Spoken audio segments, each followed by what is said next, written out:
It had only been a few weeks since James and I had called it quits. The house once filled with the noise of shared conversations. Laughter and quiet companionship now felt hollow and unsettling. I hadn't been prepared for the silence that settled in, the space between us after our breakup. The weight of our past lingered, especially with Alex still living here. He hadn't left yet. I wasn't sure why. Part of me suspected it had something to do with the tension he and his father had shared.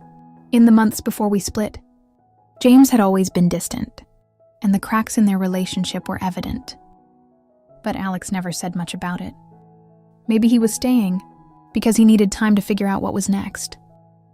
Or maybe despite everything, he still felt connected to me in some way. Alex was always playful, a bit of a tease. Even when I was with his father, his light-hearted jokes often had an undercurrent. I couldn't quite place it, was never overt. But there was always something more, when his eyes lingered a second too long, or when his comments touched a little, too close to the edge of what felt appropriate. Back then I passed it off as youthful banter, something harmless until lately. I noticed how it made my stomach flutter in ways I couldn't ignore. He still teased me even now, but it felt different. It wasn't the playful teasing of someone who just wanted attention. It was deeper, almost like he was testing boundaries, sensing something in me that was both unspoken and unwilling to confront. I'd laugh it off, of course, but a part of me wondered if he, too, felt the pull between us. The bathroom door creaked open that night, and before I could turn to see who it was, I already knew. Alex had a way of slipping into rooms without any warning, especially when he was looking for something, usually an excuse to talk, joke, or make a quick comment. But tonight felt different. My heart was racing in a way I couldn't explain, and my body responded to his presence in a way I was too afraid to acknowledge. I had thought in my naivety that time would heal the awkwardness of our breakup. But seeing Alex like this, so close and so undeniably present, it was clear there was no easy way to move past the shift in our relationship. He didn't speak, and neither did I. There was a silence that settled between us. Thick and palpable it was, as though time had stopped. In the moments that passed, neither of us quite knowing how to navigate the sudden change. When he stepped closer, I felt it. The tension in the air. I didn't know if it was his nearness or the feeling that something unspoken had finally found a voice between us. But I couldn't turn away. His hand brushed my arm. It was hesitant, like a question, an inquiry into how I might react. I didn't pull away. Instead, I let my skin tingle from the contact, the warmth of his touch igniting something that had always been there, waiting beneath the surface. Slowly, I turned to face him, unable to stop myself. His gaze met mine, and in that quiet moment, everything shifted. There was no immediate understanding. It wasn't like either of us had planned this. It was simply the rawness of the moment, the undeniable tension that hung in the space between us. His hand found my cheek gently. Almost reverently, my heart thudded painfully in my chest, as if my body was reminding me how wrong this felt, how misplaced this was. And yet it didn't stop me from leaning into him. When our lips met, it was slow, tentative. I felt the hesitation on both sides, but neither of us pulled away. His touch lingered, hesitant but searching. The kiss deepened, and with each passing second, something in me let go. Something I haven't known was so tightly wound. I couldn't remember why I had resisted this feeling for so long. All I knew was that it was undeniable. Now I could feel the weight of what we were doing. The gravity of the moment pulling me under. Guilt gnawed at me, but there was another feeling. Something raw, something urgent that I had no control over. It felt as though I were falling into something I couldn't get, out of something that both exhilarated and terrified me. His touch was gentle, exploratory, as though he was learning my skin all over again. Each brush of his fingers against my body sent a wave of heat through me. It wasn't reckless, but it was deliberate. He seemed to savor every second, every small movement, as though this moment might slip away from us if we weren't careful. I tried to push away the gnawing sense of guilt that lingered in the back of my mind. I had no idea how to explain this to myself, let alone anyone else. But with each kiss, with each gentle touch, I found myself losing my grip on the reality of what we had become. The connection between us wasn't just physical.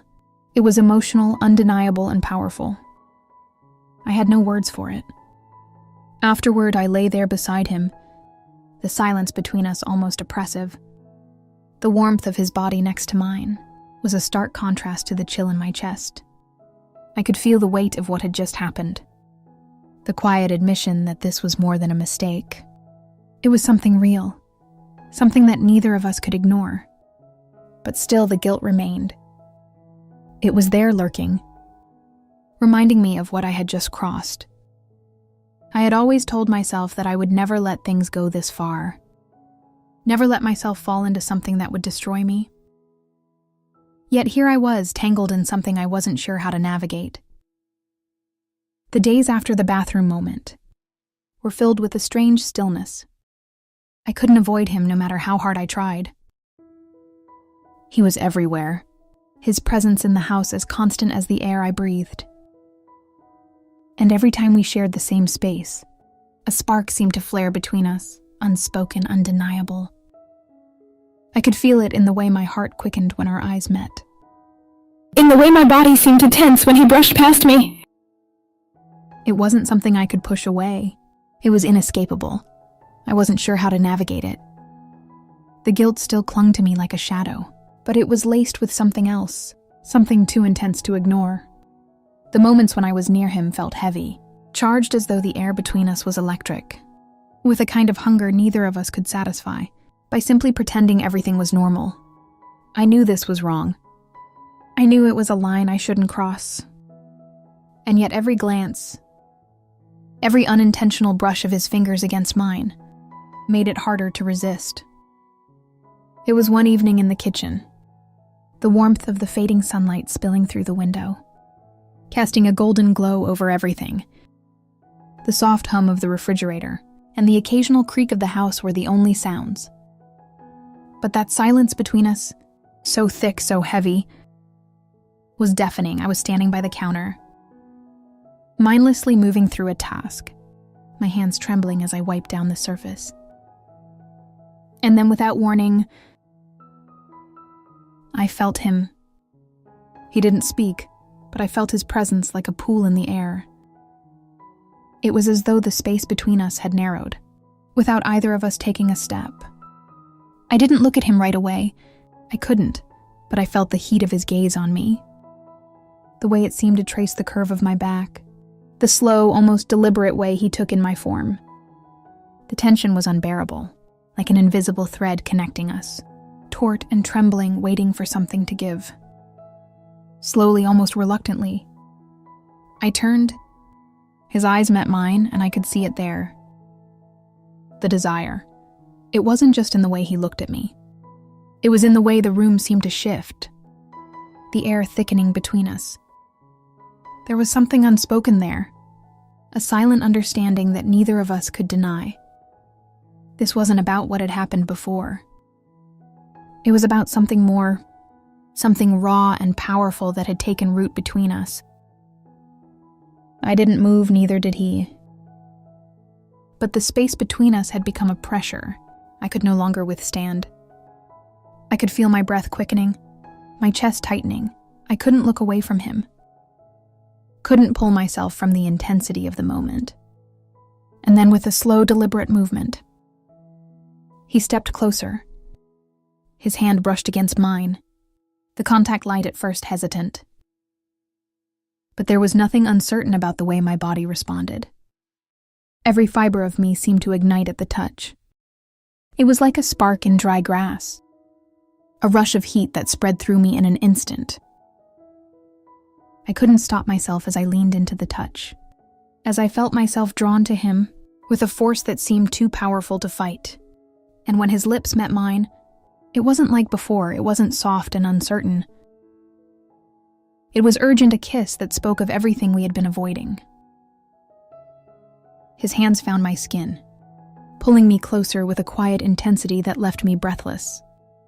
I let go of everything, the guilt, the hesitation, and surrendered to the pool between us. It wasn't just physical. There was something deeper in the way he held me, the way his body pressed against mine. It was as though we were no longer separate, no longer bound by the roles we had once played in each other's lives. I wasn't just his father's ex anymore. He wasn't just the young man who had teased me in passing. In that moment, we were something else. We were two people who had been drawn together by something that neither of us could name or understand, but something that felt like fate. As we moved together, there was a desperation in our closeness, a need to bridge the gap between what had been and what we were becoming. My mind was a whirlwind torn between guilt and longing, between fear and desire. But when his hands caressed my back, when his lips trailed down my neck, I stopped fighting it. There was no room for hesitation now. It was as if every part of me had been waiting for this, had been drawn to him in a way I couldn't explain. We didn't speak afterward. The silence was thick again, but this time it was different. It wasn't awkward. It wasn't filled with shame or regret. It was filled with something else. Something that couldn't be named yet. Something that lingered in the air between us, in the space where words had once been. I woke up the next morning, the sunlight streaming through the blinds, casting soft stripes across the bed. My body felt different, sore. But not in a painful way, more like I had woken up from a dream. A dream that still clung to me, refusing to let go. The events of the night before were still vivid in my mind, every moment playing like a film reel in my head. I couldn't quite make sense of it. The house was quiet, just like it always was. Now I knew Alex was somewhere. Maybe still asleep, or maybe avoiding me, just as I was trying to avoid him. I didn't know how to act around him anymore. It wasn't just that. The physical part of it felt like a boundary we had crossed. It was everything else. The way we now moved in the same space. The way we could no longer pretend things were the same. But despite the storm of emotions inside me, there was something else. Something I couldn't ignore, no matter how much I wanted to push it away. There was a pull between us, something magnetic and undeniable. And I could no longer pretend that it was nothing. The next time we saw each other, the silence between us wasn't as thick. It was still there, but it had changed. There was a quiet understanding between us, and knowing that things had shifted. And while part of me still feared what this meant, what it would turn into, another part of me felt a strange sense of peace. This wasn't just a mistake. It wasn't just a moment. It was the beginning of something real, something neither of us could deny.